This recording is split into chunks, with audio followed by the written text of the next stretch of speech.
let's go into the kickoff. We will start with the UFC Fight Night 176 that occurred this past Saturday. And the UFC has been putting in work. They've had 3 fights in the last week, or within a week. So it was crazy. UFC is putting in work, especially after a lot of their fight cards have been canceled due to the COVID-19 scare. So big ups to UFC, big ups to Dana White for getting these done. Again, I've been watching these fights, and honestly, even without the audience, they're still entertaining. I can't even, when I was watching the fight, I didn't even notice that the audience wasn't there. I knew they weren't there, but it doesn't affect how you watch the fight. So it was still entertaining. I suggest you guys watch these fights. Again, there's not much sports right now, so anything that's out there that's a sport, combat sport or whatever, I'm going to gravitate towards it. NASCAR, that one's a little shaky. I don't know if I can get into NASCAR, but UFC, so let's go ahead and jump into it. So UFC Fight Night 176, I will jump into the main card. So main card, they started off with Song Yadong versus Marlon Vera, and Song Yadong was technically undefeated, so he was 1-0-1 in the UFC. So he had 2 fights prior to this fight versus Marlon Vera. He had 1 win and 1 draw, but Marlon Vera is also a good fighter. So this fight actually could have went either way. It was a controversial decision. I actually had Marlon Vera winning 2-1, and the decision went towards Song Yadong. So now he got an additional win. Now he's 2-0-1 in the UFC, and he's going to be a problem in the featherweight division. I mean, the dude got hands, but in this fight, again, he won by decision based on the judges, but I had Marlon Vera winning. And it's funny how the UFC was making fun of boxing for their judges, but now UFC is in that same situation where the judges have questionable decisions. Now, it wasn't ridiculous, at least for this one, but they did have a few questionable decisions within that week of fights. So I'll actually get into another one shortly, but again, hopefully the UFC does what they can to, add more credibility to decisions. Obviously, we like fights where we know who the winner is, whether it's knockout or submission. Even with referee stoppages, there could be some controversy there because the referee could stop it too early. Or there's situations where the referee should have stopped it, let it go on, and for whatever reason the other fighter would have won or wins, then, there's some controversy there. So we like knockouts and submissions because we know who the winner is. There's no controversy there. So we'll leave it at that. But I had Marlon Vera winning. Song Yadong wins. He gets the win. The big win for him. And again, he's positioning himself pretty well in the featherweight division, and he's going to be a problem. So make sure you guys remember that name. Next fight was Eryk Anders versus Krzysztof Jotko. So Eryk Anders, for those of you that don't know, he actually played linebacker for the University of Alabama Crimson Tide and was the linebacker during one of their championship seasons. So we know that he's athletic. The guy is athletic, and although football was not his calling, he was able to take his athletic ability and go into the UFC to apply his physical athleticism in a different way. Obviously, it wouldn't have been a route I went, but no, I have a lot of respect for Eryk Anders, and he's actually one of my favorite fighters in the UFC. Again, it's always exciting when you see him in there. Again, very athletic. He's picking up things as much as possible. Still, he's very dangerous, still new to the sport. He went against Krzysztof Jotko, who actually looked pretty good in this fight. Again, I was thinking Eryk Anders would have this, but Krzysztof Jotko did very well in the striking game, and got the win versus Eryk Anders. Now he positioned himself very well in the middleweight division. Now he has 3 straight wins after defeating Eryk Anders. So again, he's moving up the ladder and trying to get some of those big fights in the middleweight division. So big up to Jaco, and I'm excited to see how he does, as well as Anders' development in the UFC, because again, he's still young, no fighting background, just an athlete trying to pick up fighting. So again, there's a lot of potential there with Eryk Anders.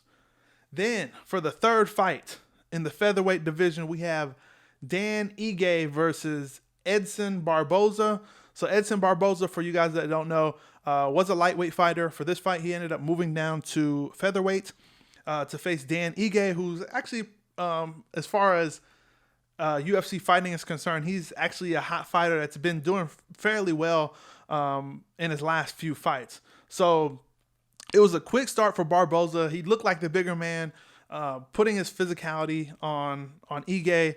It looked like he was going to kind of dominate the fight, but Ige is a scrappy guy, and he just kept going through. He kept fighting through the adversity that was there, and was able to pull off a win versus Edson Barboza. Ige's last fight where he lost actually came in 2018, the beginning of 2018, so January 20th, 2018, in his UFC debut. So since then, he's won 6 in a row. And Dan Ige, again, he is a hot fighter right now, and he will be on main cards coming forward. I would not be surprised if he's if he will start fighting on main cards for pay-per-view fights. So big ups to Dan Ige. Again, another exciting guy to watch. 6 in a row for him in the featherweight division. Excited to see where he goes. Now let's go into the co-main event. Women's fighting. Cladia Gadelha versus Angela Hill. This one was, I would say, a little bit more of a questionable decision when it came to the judges than the Song Yadong versus Marlon Vera fight. Or you could put, them side by side. You could see it either for this one. You could see it either way. I thought that it was a clear win. I guess it's hard to explain. So I thought it was a clear win for Angela Hill. I didn't see how any of the judges could have scored Gedaliah winning the second or third round, but Hill had a 3-fight winning streak going into this fight. Cladia Gadelha again did very well as far as getting her to the ground, Angela Hill to the ground. But Angela Hill had an opportunity to win this fight and then finally be ranked in the strawweight division. But it was a great win for Gedaliah, who only has 4 losses in her mixed martial arts career. So again, Angela Hill she was pissed when she lost, when she heard the decision, and I don't blame her, because when I watched the fight again, I thought she had won the fight. I thought she clearly won rounds 2 and 3. First round for me went to Gedaliah, but the judges, for whatever reason, gave the fight to Gedaliah in a split decision. So I feel free to watch that. Again, it's on ESPN Plus. ESPN, your boy is out here advertising ESPN Plus. Hook your boy up with a sponsorship or something like that. But anyways, I'll get into that a little bit later. Main event, Alistair Overeem versus Walt Harris. And this one, before I actually get into the fight, I want to send my condolences to Walt Harris and his family. I was unaware of the family issues that was going on with Walt Harris. This was actually brought up during the program of Walt Harris's daughter, who passed away last year. Very sad story. So they didn't get into too much detail, but I was able to go into Google, and I won't get into a lot of facts about what happened, but I will let you know kind of the gist of what was going on. So Walt Harris's daughter went missing in October 2019 in Alabama. It was later found that she was abducted and murdered because her body was found 2 months later, and the autopsy revealed that she was deceased due to a gunshot wound. They do have a suspect in custody, but again, this is a sad story for any parent. Walt Harris's daughter was 19 at the time. She was abducted at a convenience store, and allegedly where this person, the suspect they have in custody, forced her into her car. There was a struggle for a gun. She ends up getting shot. But again, I'm not going to go to too much detail just out of respect. I know I went into enough to where I just want to put the facts out there, you guys. But if you want to see more or get more information or stay up to date with what's going on with the custody and suspect, feel free to Google that information. But again, I just want to send my condolences to the Harris family. This is his first fight since that occurred, so he was definitely emotional. I'm assuming before, during, and after, definitely after the fight. So this one again. So Walt Harris, up and coming. Very hot fighter going against Alistair Overeem, who's one of the one of the best striking heavyweights that we've ever seen. Walt Harris had a great start. Actually, was beating Overeem, in the first round to the point where the fight could have been stopped by the referee. I do give credit to the referee. I can't remember if it was Herb Dean that was refereeing that fight. They decided to let the fight go on.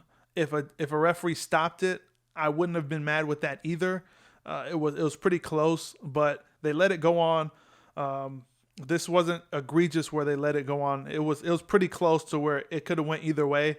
But Alistair Overeem in the second round got his feet underneath him, was able to take Harris to the ground, had a wrist lock, and was just beating him. Had his back and was just beating him over the back of the head. So Overeem got the win. Referee stopped it in the second round. Again, he dominated him on the ground. Again, not a great way for Harris to come back after this type of situation. Not to make excuses for him, but I'm sure that this weighed heavily on him. And, again, I just want to send my condolences to Walt Harris. To Walt Harris and his family. This is, it's a nightmare for any parent to go through something like that.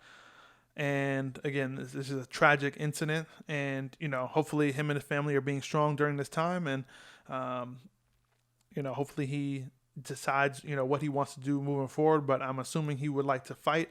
I know his daughter was a big fight fan and always wanted him to get back to training and fighting. They were talking about this during the segment before the fight. So I'm sure that he will, continue to honor his daughter and fulfill his promise of fighting, and taking care of the family. So again, my condolences to the Walt Harris family. Thanks for stopping by. Make sure you guys hit that subscribe button for more fire sports takes. And for those of you who are on the go, make sure you subscribe to our full show, which airs every Thursday on Apple Podcasts, Google Podcasts, Spotify, and a bunch more. Until then, I'm chucking it up, and I'll see you guys next time.